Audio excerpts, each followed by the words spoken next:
Hello and welcome to Let's Talk About Meh. This is Scotland's most self-indulgent YouTube channel slash podcast. Whatever this is, I still don't know what I'm doing, but let's find out together. So today, I want to talk about a movie, originally a graphic novel, but it's a movie and a graphic novel that's near and dear to my heart and my soul. And that movie is 1994, The Crow. And just so you know, I'm not lying. I have multiple copies of this book because I've worn the first one out, and plus I had to get the special edition one. Which, if you've got the original and you haven't got this special edition one, I highly suggest you go get it. It's got a lot of added stuff into it, which is interesting. Also fleshes out the story a little bit more. I love this movie. I saw this movie when I was far too young to see this movie. Cheers again, Dad. And I fell in love with it straight away. And I have fallen in love with it over my lifetime for so many different reasons. And it changes every time why I love this movie. So when I watched it when I was younger, I loved it because, it was dark, it was gritty, it was gothic, it was violent. And then as I got older, I picked up the themes of loss, death, grief, vengeance, justice, and as we grow and as we get older as adults, I related to more and more different things on it. So yeah, what is The Crow? So if you don't know what The Crow is, I'm going to give a small plot summary from ye olde Wikipedia, which hopefully is right because anyone can edit it, as we know. Do not do your schoolwork from Wikipedia. You know who you are. The Crow is a 1994 American Gothic superhero film directed by Alex Proyas and written by David J. Scow? Don't know how to pronounce that. And John Shirley, based on the 1989 comic book series by James O'Barr. It stars Brandon Lee in his final film role, which we're going to talk a little bit about, as Eric Draven, a rock musician who is resurrected from the dead to seek vengeance against the gang who murdered him and his fiancée. Now, I know that description alone sounds very edgelord, and it is a very edgelord movie, but you need to understand that in 1994, there wasn't a lot of superhero movies. I mean, Marvel was a bomb of a thing. Marvel had some of the worst movies out there, and superhero movies were not common. I think probably the biggest ones that were known back then were the Superman movies in the 70s. And obviously, 1989 Tim Burton Batman was still probably riding the high back then. So yeah, it was a different time. And there is a bit of a curse. I don't believe in curses, but there is a bit of a curse surrounding the whole Crow thing. So obviously, we'll address the elephant in the room. The absolute tragedy that happened on this movie. Brandon Lee, who is Bruce Lee's son,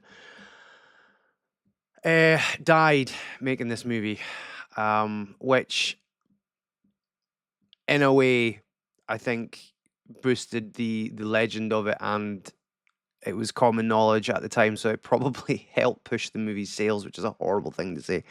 But even to this day, if people know about the Crow movie, they'll talk about Brandon Lee's death. Brandon Lee's death is connected to this this piece of art, and in a way, his legacy will never ever be forgotten because of this movie. Very much so that a lot of people are very protective of this movie and his performance of Eric Draven. So I'm going to give a little description on what happened set.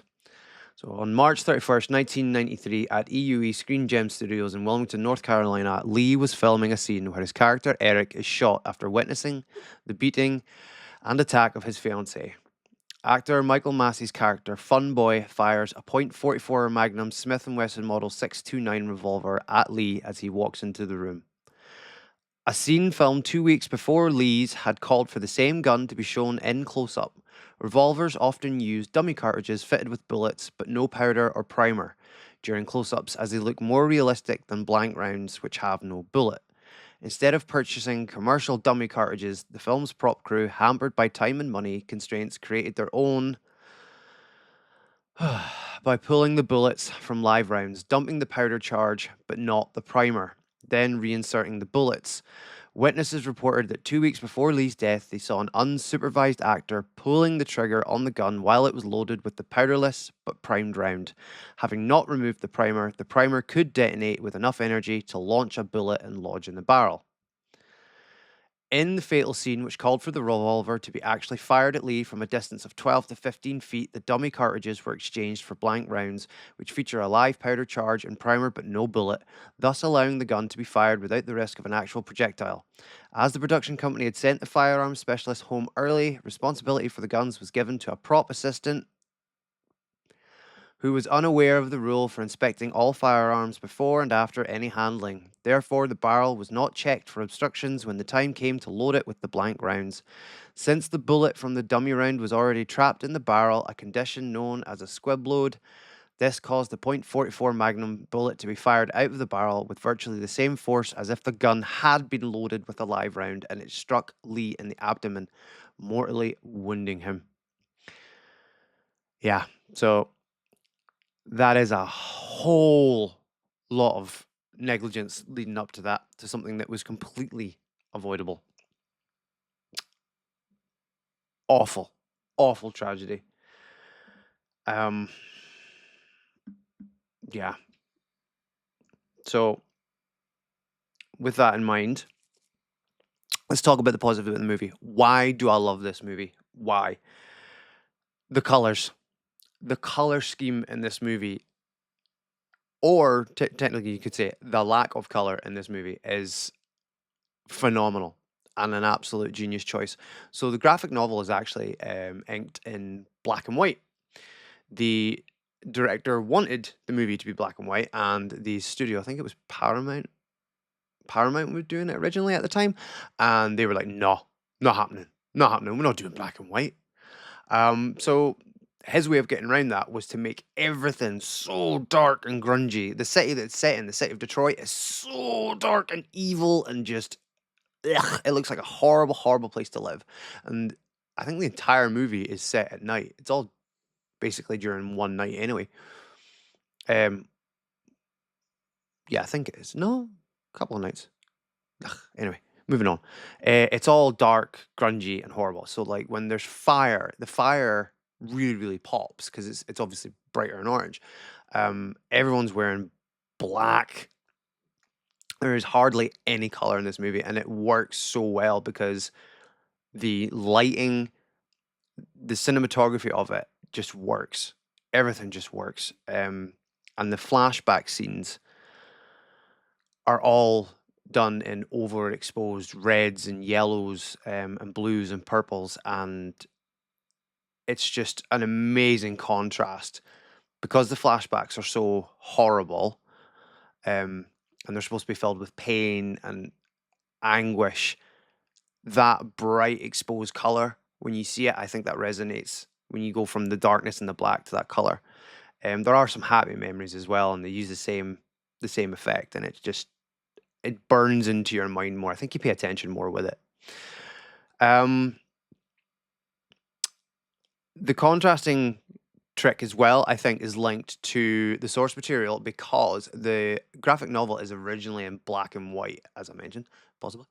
And there are memories and flashbacks and dream sequences in the graphic novel. They are done in a watercolor style. I believe it's still black and white, but it's almost like watercolor painting. So I think they use that as inspiration. And obviously, going from a dark tone to brighter color tones in movies is easier than, obviously animating it, which would, I think, have been very, very strange.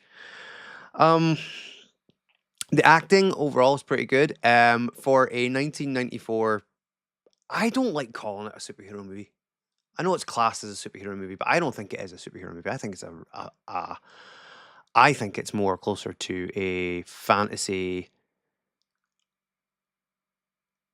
horror revenge movie, with supernatural elements. I just don't like the idea of the Crow as being a superhero. But the acting overall is pretty good. It can be a little bit hammy at times, but I think it lightens the tone a little bit. Um, Most of the characters are so memorable, and that's down to the actors. There are a lot of characters in it because the gang that the Crow wishes to take vengeance on. There's quite a lot of them, and they are all, some are stereotypes, some are a little bit different, but they all have limited screen time on their own, and they're usually dying in their screen time. so so they must be good actors to make me remember them and their performances so well. Um, the other thing about when I'm talking about these death scenes is I I always thought the film was filled with action from start to finish, and it's not. It's even the actual death scenes. Some of them are quite reserved and simple. There's not like a lot of what you would consider like drawn out fights or action scenes. In fact, there's only one massive gunfight, and that's near the end. That's like its big action set piece. Everything else is kind of like one to one fighting, or there's one there's not even a fight, and I think that's partly due to budget because this film had a tight budget. So much so that if you have actually seen this movie, I did not know this. If you have seen this movie, the car chase scene with Skank, T-Bird, and Eric Draven in the back seat of the car, there are shots of the cars driving through the street set, but the long shots of the cars are toys, and I did not realize this. And I can't tell they're toys. Um, that is amazing to me. So yeah, the villains, they've stayed with me, and I remember them so well. And again, like I said, there's some stereotypes here and there's some archetypes. So Tintin is black, and this is a bad stereotype, and he was the first to go. It was 1994, remember, but Tintin was memorable to me because he was a psycho. Like, he's cold psycho. Like, he was quite reserved, and you knew that he had done horrible, horrible things. Obsessed with knives. He was a knife thrower. Again, 1994. There was always like a knife thrower dude. Um, but the thing I actually remember about Tintin is his dynamic within the gang. And it's only one scene where they're in a bar and they're drinking and they're swallowing bullets for some reason. That cannot be good. Um, but yeah, and he's a bully to one of the less intelligent members of the gang, and that's always what stood out to me more was that he was a complete ass to one of them.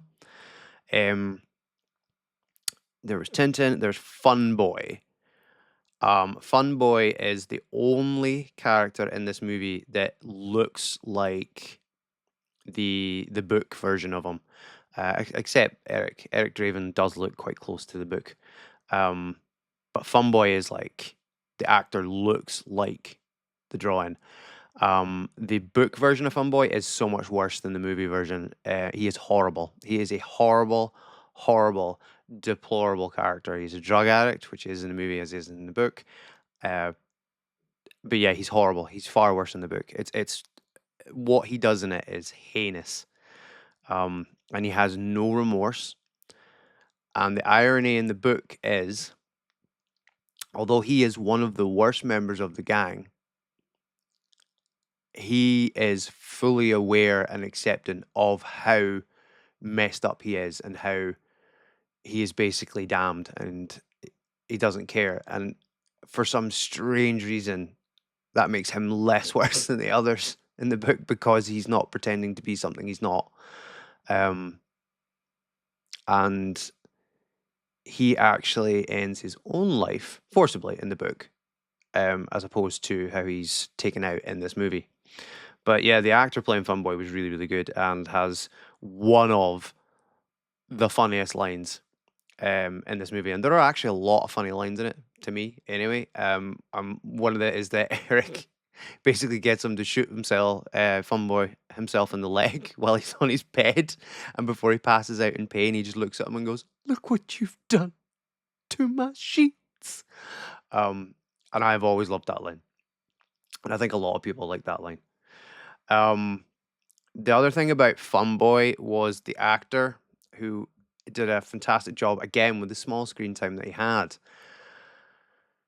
Unfortunately, I can't remember the actor's name at the moment. Unfortunately, um, the actor was the person who pulled the trigger that ended Brandon Lee's life, and obviously this messed him up as it would anybody. And um, up until 2016, when this actor died, he's never watched the movie, understandably so.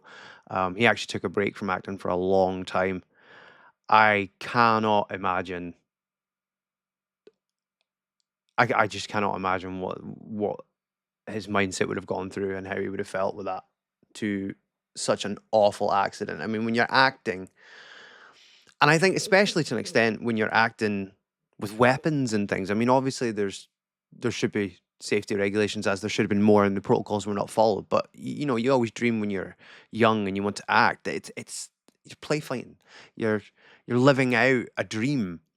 And I think one of the more fun aspects of anyone that would ever think I want to be an actor or I want to get into this and that is doing the fun stuff. It's like pow, pow, pow, pow, and sword fights and explosions and stunts, and then something like that happens, and it'll destroy you. It will absolutely destroy you, and that I don't think that man ever forgave himself, and I don't think it was his fault from what I've read, and I've read a lot on it. I don't think it was his fault. There are so many failings that came from that. Um, so the other member of the gang is Skank. Skank is the stereotyped redneck. He is not smart in this movie, and he is the majority of the comic relief. Whether that was intentional or not, I don't know.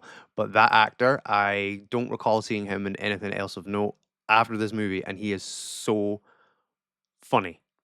Um, you cannot understand what he says half the time because he's got such a drawl, southern drawl. But he is so funny in this movie, and he lifts a lot of the darkness of it and makes it more comic booky at times because he's so ridiculous. Um, Skank to me is interesting again with no direct sort of context because in one of the flashbacks, it's actually the flashback of the attack on Eric and his love his life Shelley when they're murdered. Skank looks completely different in the flashback. He's actually like he's well groomed.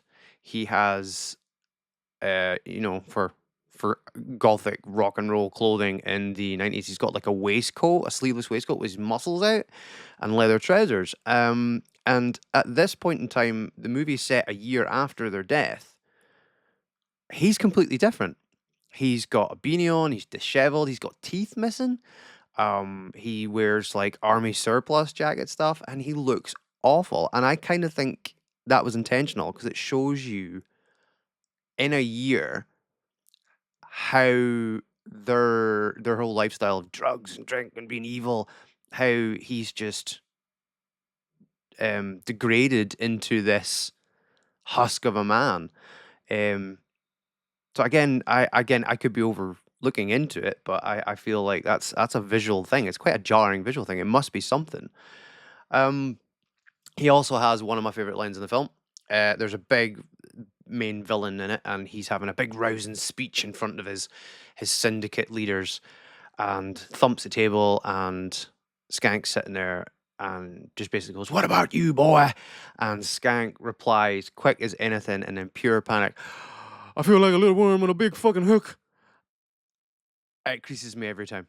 I cannot do that line justice. I don't know if that was scripted or if that's something he made up, but Lord, it's funny. And again, it's that southern drawl and how disheveled he is and how he's having the worst night of his life. Because at this point, he's seen Eric and he knows Eric's coming for him. Another character in the gang is T-Bird. T-Bird is the leader of the smaller group gang that have murdered Eric and Shelley. He is a more famous actor. Probably the thing he's most known for is he is the villain leader gang. I forget the name. It's terrible because it's another one of my favorite movies in the Warriors. He's the fella that basically made the glass bottles going, "Warriors, come out to play." Famous. And I think maybe that man deserves more credit considering that that's something that most people remember from the Warriors. Everybody knows Warriors come out to play. And it was down to him. So he plays T-Bird. And again, very limited screen time. The most he's ever on screen is his death scene. But yet, we pick up that he's an explosives expert and is a stereotypical archetype of being somewhat of a weird psychopathic religious zealot because he keeps reciting scriptures, and also has a complete mental breakdown, realizing that Eric has come back from the dead and is basically about to kill him. But he keeps repeating the line, "There ain't no coming back, there ain't no coming back, there ain't no coming back." And the actor's pure shock, and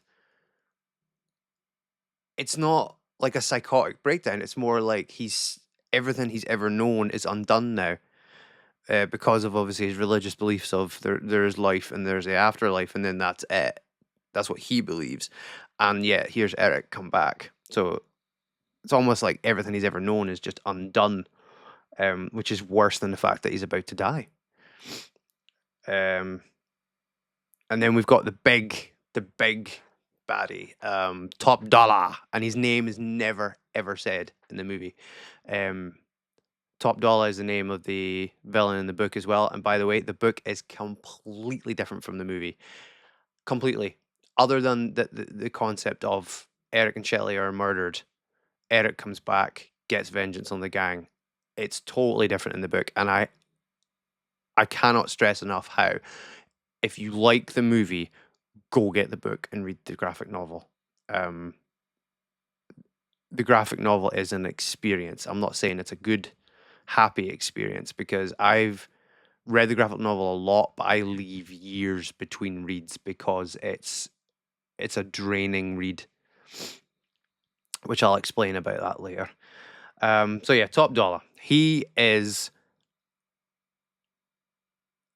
portrayed as a southern gent in gothic 1994 style. Long, straight, majestic hair. Good looking guy. And wears like, black waistcoats and the southern kind of white shirts. And every line out of his mouth is butter. This actor's voice is just so deep, and it's got a gruffly growl to it that's what makes him interesting in the movie. When you hear him speak, you listen.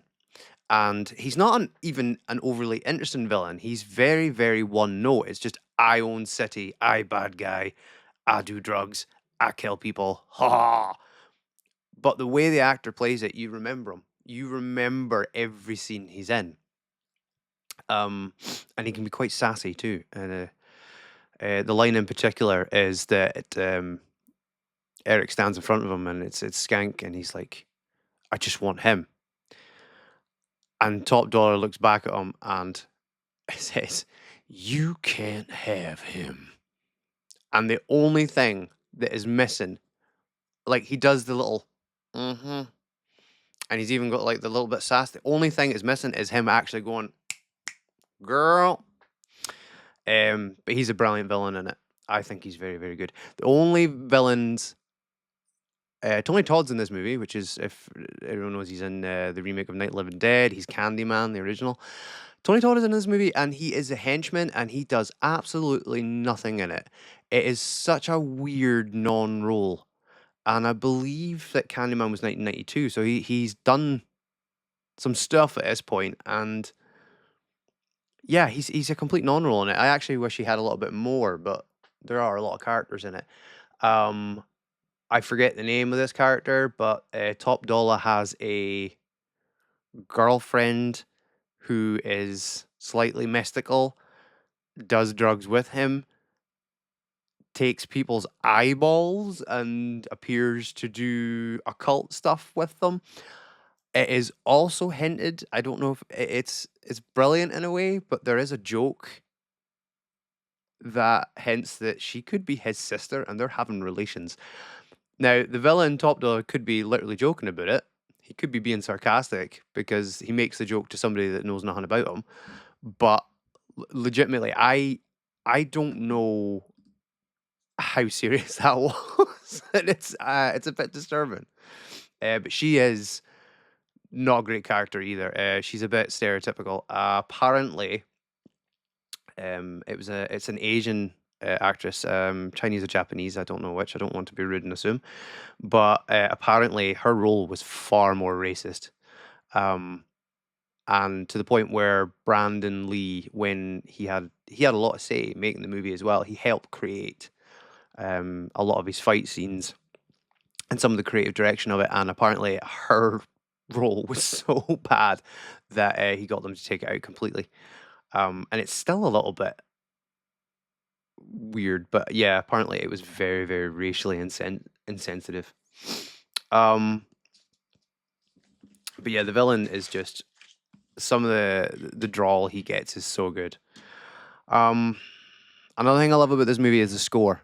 The music score is unique. It's Graham Revell that made it, and it is a mixture of metallic drums, dark sounds, strings, grungy guitars, but on top of that has harps, strings, softer moments, and again heavy guitar leads.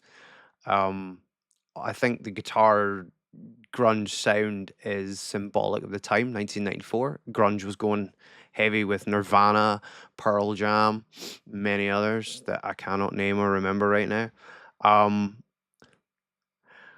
but yeah, the rock music of the era leaks into the score.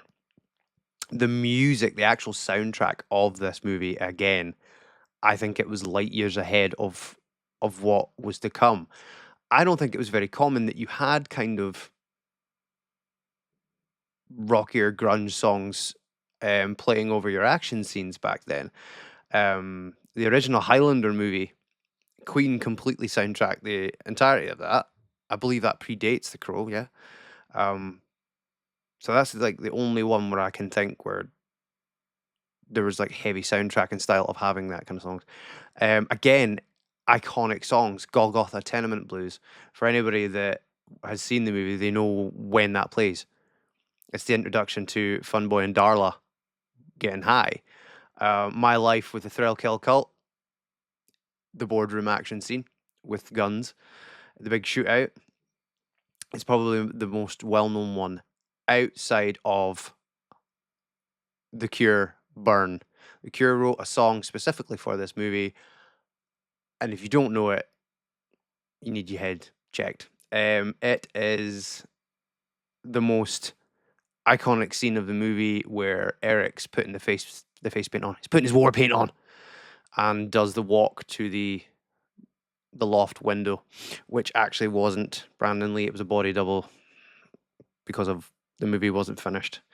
Um, Another one, I think it actually gets left out a lot, is Nine Inch Nails' Dead Souls.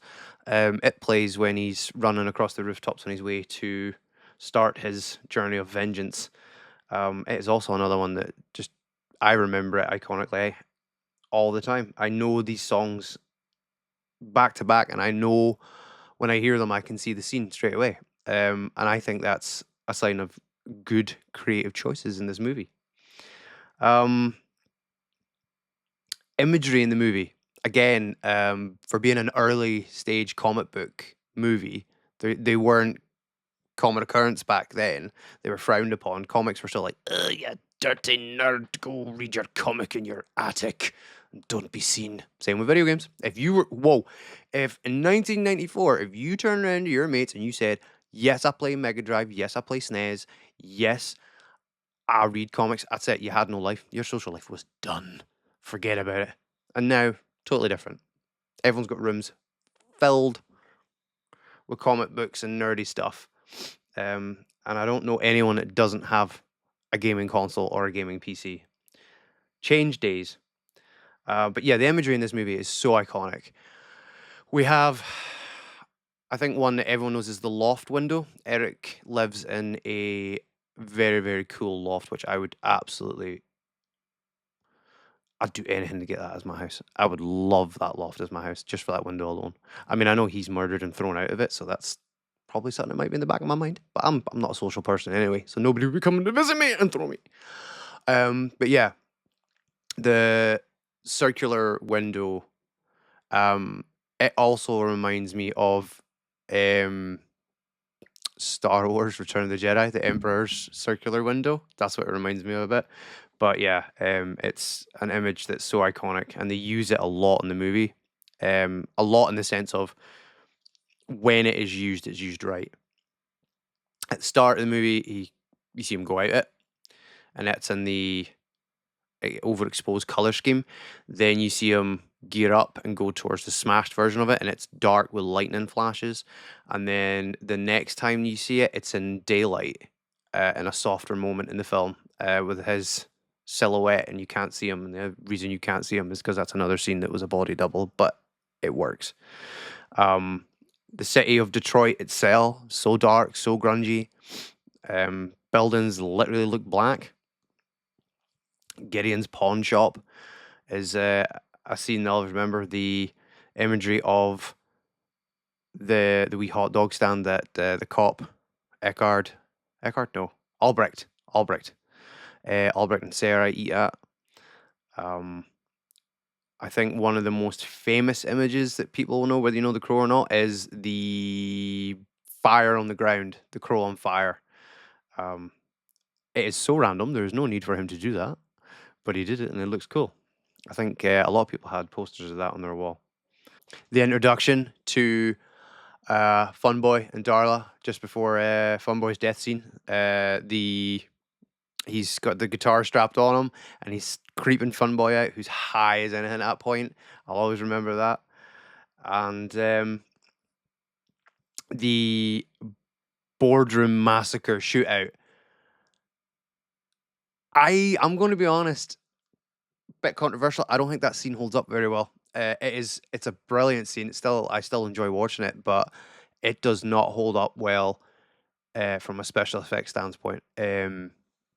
There are gunshots that happen that have no muzzle flashes, and that's really jarring to me. I don't know whether it's just because I'm autistic and I picked that out, but I'm like, that gun's not flashing. It's not going off. I hear the noise, but there's no flashy flash. It's a bit of a disconnect for me. It's still an awesome scene and it's well done. With there are deleted scenes that were removed from the movie. I don't know if it was a rating issue or if it was a sensitivity issue. I had not actually seen some of these deleted scenes until 2 nights ago, and a lot of them are in the boardroom fight scene, and it's Eric Draven, because he's invincible, taking on a lot of bullet shots, and it's a lot gorier. Like the squibs are going off, and he's getting the pow, pow, pow, pow, pow, pow, pow. And because it was very public knowledge of what happened to Brandon Lee, I think the less that we saw of that, the better. It becomes a bit excessive as well in the original cut. It is very excessive. So I'm glad they took that out. The church rooftop fight at the end, it's very, very gothic. It's probably the most gothic point in it.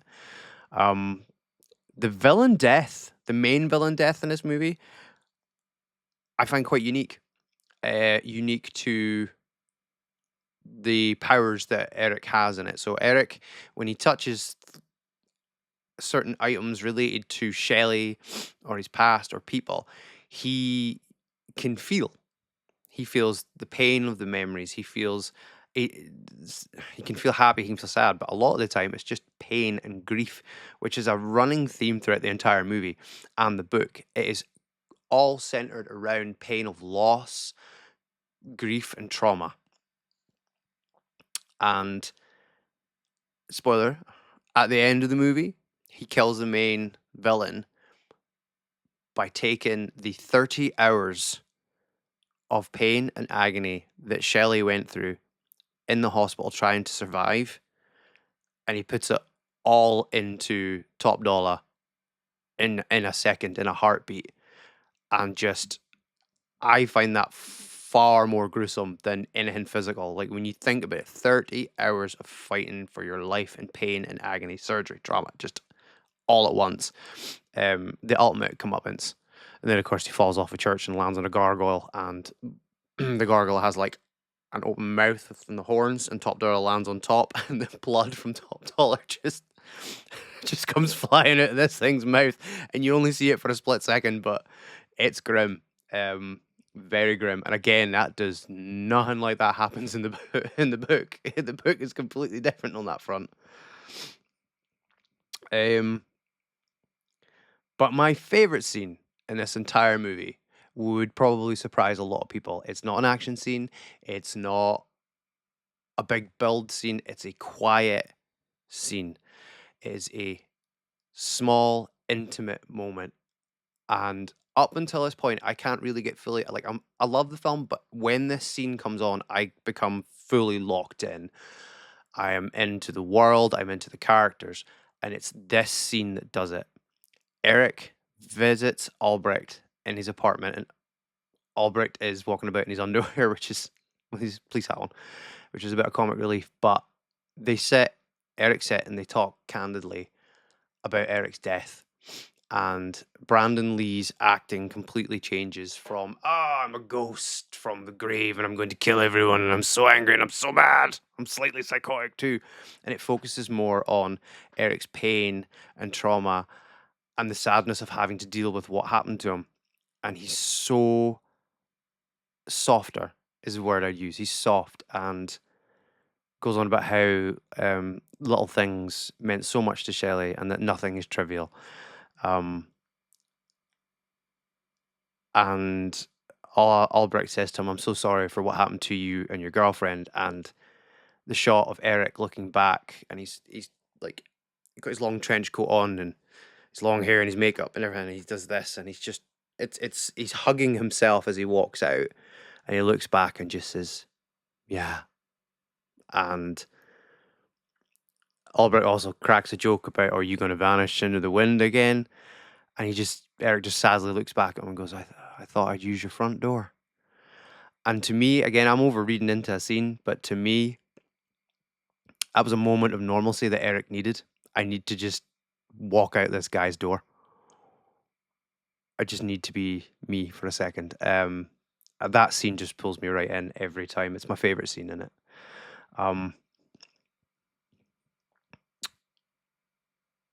What became after this in Lee's legacy? Obviously, Brandon Lee is forever connected to this movie now. Forever connected to it. That will never change.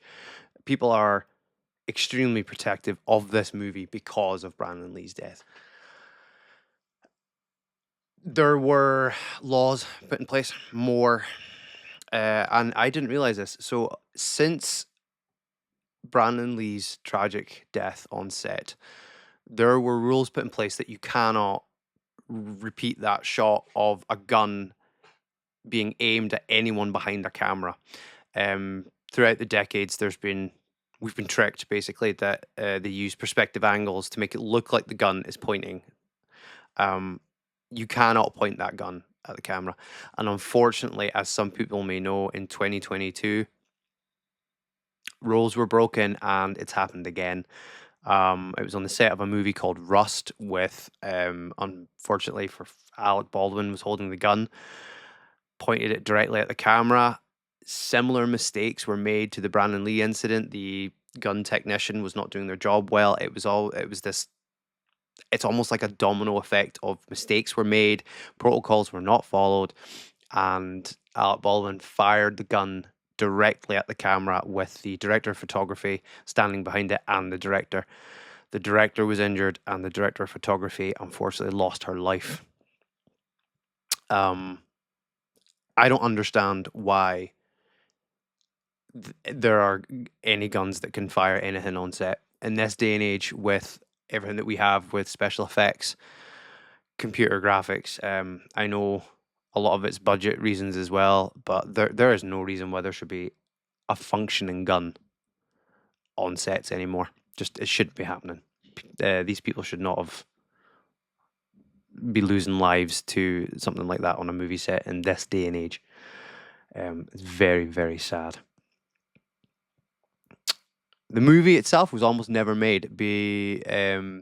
Paramount were not happy when they discovered they weren't watching it closely when it was being made. They were not happy that it was rated R. At the time, Paramount did not do R movies. Most studios back then didn't do R movies. 18 in the UK, 18 and over. They weren't happy about it, but they were too busy watching something else. I can't remember. There was another movie that they had their focus on. Brandon Lee's death happened, and obviously everything was shut down. And I believe Paramount still have some sort of ownership with The Crow, but it's Miramax that came in and bought it. Paramount thought the movie was going to completely bomb and flop because it was a adult-based superhero movie. Miramax bought it, and I think it was quite a. I wasn't. I was born in 1987, so I'm not 100% aware of like when the movie came out, but I believe it was very, very popular when it came out. And again, I think that was bearing in mind we didn't have as much information floating about. You didn't have the internet. You couldn't just Google stuff, or you certainly didn't have phones that give you up to date news on everything and everyone. So the mystique around Brandon Lee's death certainly pushed this movie into people's minds, and that is a sad thing. But it's good that so many people have seen this movie and resonated with it. Every time I've watched this movie, I either notice something new or I relate to it in a different way. When I was younger, I was a little bit too young when I watched it. I obviously liked it because it was dark, it was gritty, action movie, vengeance. And as I got older, when I was a teenager, and then my hormones were kicking in, and life sucks, everybody sucks, I got pulled into the whole gothic side of it, the anti-hero, the music, the darkness. And then as I've watched it now, as of 2 nights ago, it's the grief, it's the pain, it's the trauma, it's the loss. It's the same with the book. I relate more to that because obviously as we get older, we experience more of that.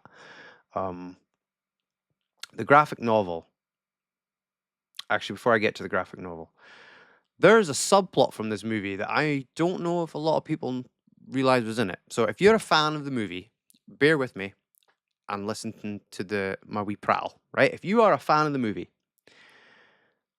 there is a removed subplot involving a skull cowboy. The skull cowboy is from the book. It is a manifestation in Eric's flashbacks in the book.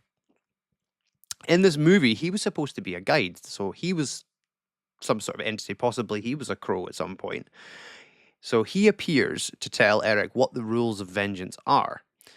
And basically, once I tell you this and you watch the movie again, you can see the original intention with these scenes removed. And also, if you go on YouTube and just type in The Crow deleted scenes, there are extended fight scenes, especially with Fun Boy, who has quite a meh death in the movie. There's a fight scene with him that goes on to explain more about this removed subplot. So this cowboy tells Eric the rules. The rules are basically you can kill the ones that wronged you, but you do not interfere with anything to do with the living. As we know in the movie, there are moments that Eric interferes with the living. One in particular is Fun Boy's girlfriend, Darla. Eric does this supernatural thing where he removes heroin from her body that she's just ejected. Now, nothing comes of that. Bear that in mind. Remove the heroin. jump forward to the movie, and his costume slightly changes later when he takes his jacket off, and you can see that he's taped up. His wrists and forearms are taped up. His abdomen's taped up because he's been shot and damaged, but his forearms are taped up. Why? Why is somebody that's immortal and invincible and has been seen multiple times through this movie that all his wounds heal? Why is he taped up? Well, it's because Eric, multiple times through the original idea of the movie, does the right thing morally and thinks outside of his own vengeance and helps the living. When he helps Darla and removes the heroin and tells her to go to her daughter, Eric loses his invincibility. Fun Boy attacks him and slashes him up with a knife. There are other moments in this movie where that happens, and the cowboy repeatedly tells Eric, stop it, or you're going to lose your power forever. Sarah is kidnapped at the end of the movie, and before Eric walks into the church, this scene is on YouTube. It's in terrible quality, terrible condition. It is not edited or any special effects. It's pure raw footage, and basically says to Eric, if you choose to go into this church and save her, I'm removing your powers. And that's what happens. And it makes more sense. There's a bit of a twist ending at the movie. So remember I said about how he does the power thing to Top Dollar and puts all the trauma and pain onto him?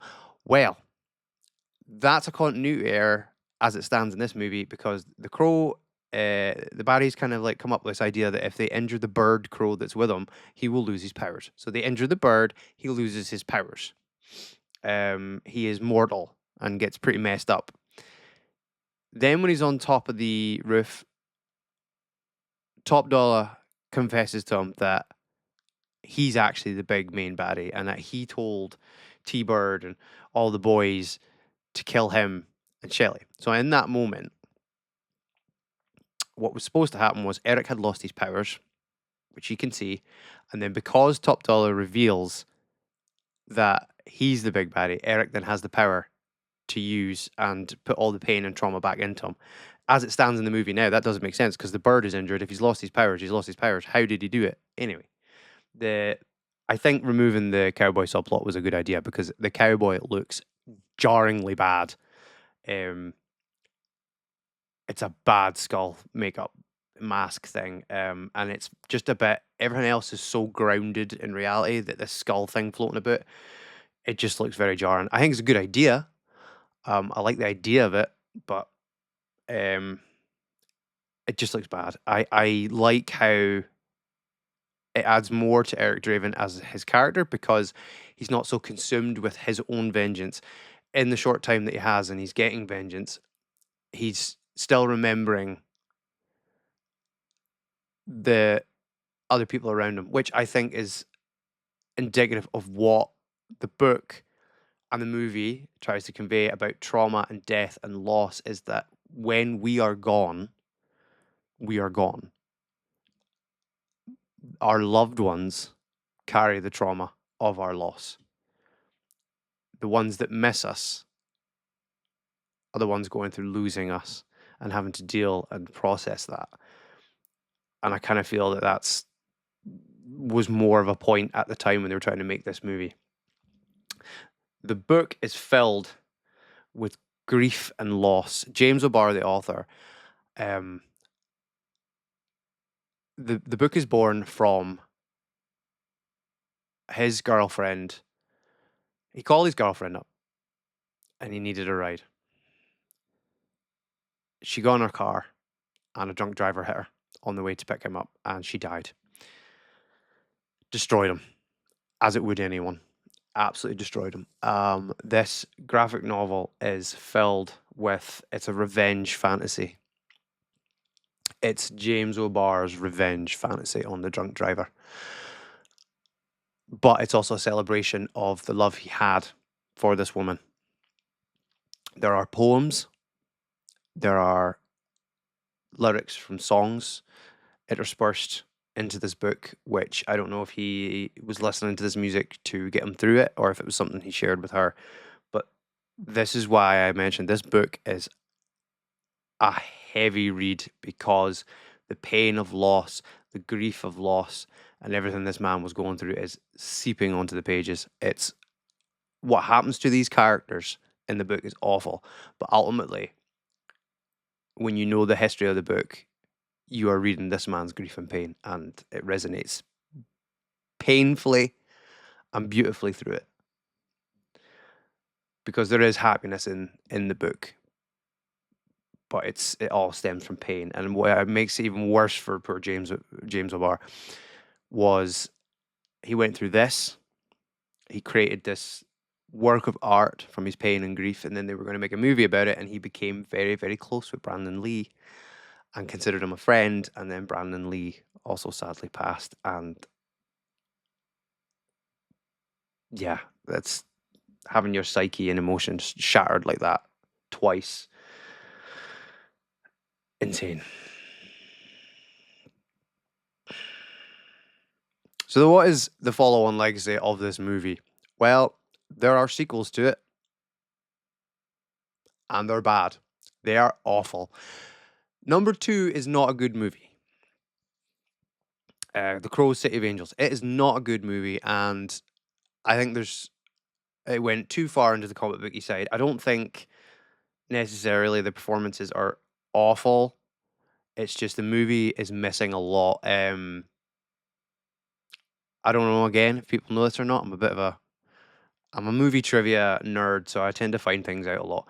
There are a lot cut from that movie. There's a lot. There is the whole subplot of that movie tried to do something different. Basically, the Crow in this movie, it's his young son that dies, and he's a father. I like that aspect of it. He basically falls in love with It's insinuated that it could be Sarah from the first movie, the little girl, but she's grown up now, obviously.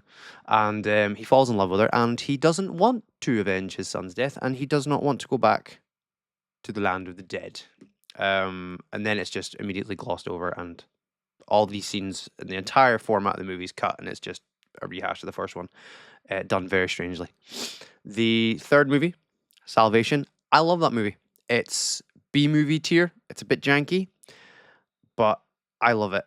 I think it's good, and I think it's got one of the best scores ever. It's called Crow Salvation. If you haven't seen it, check it out. As I say, it's very of the time. It's very early 2000s, mid 2000s. The music is represented for that, which the original was. It's not as serious. It's not as grungy. It's very comic booky. It is still dark. It's very low budget, but I like that one. I think it's acceptable. The Crow 4, Wicked Prayer with Edward Furlong. Fuck off. Get out my life. I have watched it once and I will never watch it again. It is a car wreck. It is awful start to finish. It is a terrible movie, terrible script, terrible music, terrible cinematography, terrible costumes, terrible acting, terrible props. Awful. Terrible, terrible movie. Danny Trejo, who is Mexican, is portrayed as a Native American and does a rain dance topless with his old man, saggy boobs, bouncing in slow motion. That scene alone, no. Terrible movie. Never watch it. Erase it from history.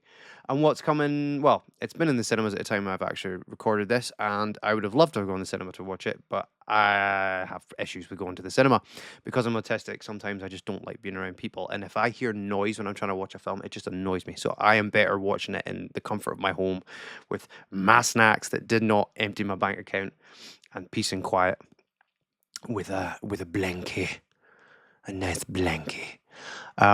Yeah, so the reboot has been made with Bill Skarsgård, Pennywise, and amongst other films. He's a really good actor. A lot of people saw the trailer, hated it. I saw the trailer and I thought, right, well, it's going to be something different. It's going to be something different. Do I think it's going to be amazing when I finally get to see it I think it's out on the 5th of December, which I've got it pre-ordered. I don't think it's going to be amazing. No. I like the trailer, and I even like the music in the trailer. My son loves the song from the trailer. I don't think it's going to be good. But I don't think it's going to be anywhere near bad as Wicked Prayer. And I'm a bit upset that it's been panned because I would have liked it to have been at least slightly better accepted because I need more Crow. there is not a lot of Crow media. And bringing it back and doing something more interesting would have been better. When I say there needs to be more Crow media, does anybody remember the TV series? Stairway to Heaven. It was very low budget, very of the time, mostly shot in daylight, which is just absolutely weird, but it totally redid the story in a different way. And it went absolutely mental crazy near the end, turning the villains that are killed by a crow come back as something called reptile snake things. It went weird. But it tried something different, and I'm always open to things being different. I think people were getting maybe a little bit too overprotective of the crow with Skarsgård's look, but let's remember, folks, it's a different time. 1994, goths were in.